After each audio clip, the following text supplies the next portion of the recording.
West Indies کے خلاف پہلے ٹی20 میچ میں پاکستان ٹیم نے 46 رن سے کی برتناک شکست دی، جس میں فخر زمان اور سیم ایوب کے 9 لمبے چھکے اور 14 چوکے ان کی اننگز میں شامل تھے اور پاکستان کو یہ میچ جتوایا ہے، جس میں پاکستان ٹیم کی مکمل ہائی لائٹس آپ کو بتاتے ہیں۔ اس کے بعد سیم ایوب اور فخر زمان کے لمبے چھکے بھی آپ کو دکھاتے ہیں۔ اس سے پہلے ویڈیو کو لائک کریں اور کومنٹس میں بتائیں فخر اور سیم ایوب کی بیٹنگ کے بارے میں۔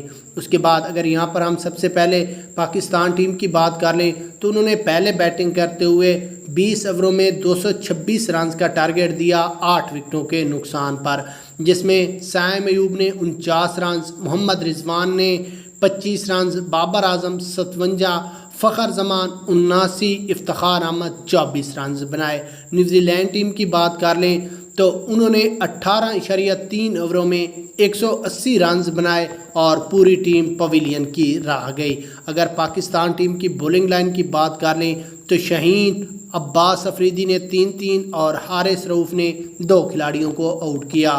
اس کے بعد اگر فخر زمان کی بات کر لیں تو فخر زمان نے 9 چھکے اور 14 چوکوں کی مدد سے نیٹ سنچری لگائی ہے۔